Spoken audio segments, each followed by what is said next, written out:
Hello mga auntie, para namang ang sarap nito. Sige nga, patikim nga ako kung talagang masarap ito. Sushi!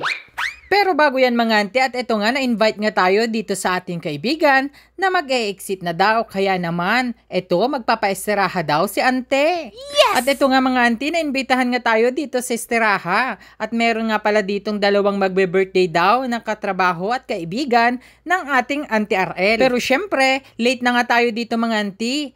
Kasi nga, ang ng ating trabaho ay late na ang oras. Kaya naman, ito nga ang ating mga kaibigan. Hindi mawawala, syempre. Gaya nga ng sabi nila, hindi magiging masaya ang samahan kapag hindi kompleto ang mga kaibigan. Ayan na nga, kung makikita nyo mga auntie, nauna na pala dito ang magjowa.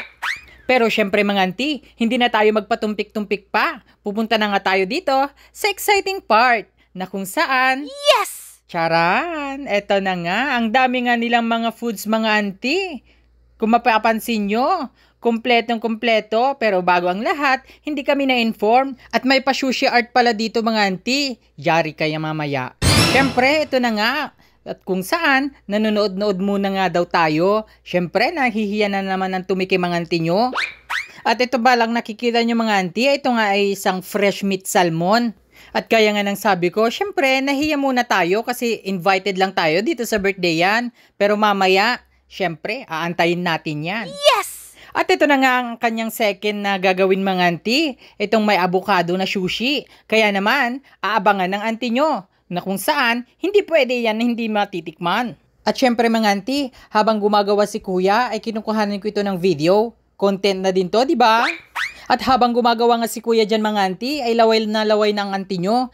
Gusto nang tumikim pero hindi pa nga pwede kasi hindi pa ito na-slice. At syempre mga auntie, invited nga lang tayo dito tapos garapal pa tayo sa pagkain, di ba? Pero sa totoo lang, gutom na ako dyan. At naglalaway na nga ako dito mga auntie at gusto ko na talagang tikman itong sushi ni kuya. Ay, hoy auntie, liwanagin mo. Sino nga ba dyan ang gusto mong matikman? Yung sushi or si kuya? Chares! At ito nga mga auntie, habang pinapanood nga natin ay gusto na talaga nating tumikim. Pero syempre, aantayin muna natin dito kasi may plating pa raw si kuya. Kaya naman, behave muna tayo dito mga auntie. Pero pag nag-go signal na dyan si kuya na pwede na itong tikman, syempre, makikiagaw na ang auntie nyo. Chares! At ito na nga mga auntie, na-slice na ni kuya itong ating sushi. Kaya naman, ilalagay na ito sa kanyang plating. O, di ba? Sosyal! At hindi ko na nga naitanong mga auntie kung ano bang klaseng mga sushi itong mga to. Ang nasa isip ko na lang, gusto ko nang kainin si kuya. Ay, ang sushi pala na ginawa ni kuya. At ito nga mga auntie, naglalagay na si kuya ng toppings. At kung nagustuhan mo ang ating video, follow for more. Huwag mo na lang kalimutang i-share. Yun lamang. Babush!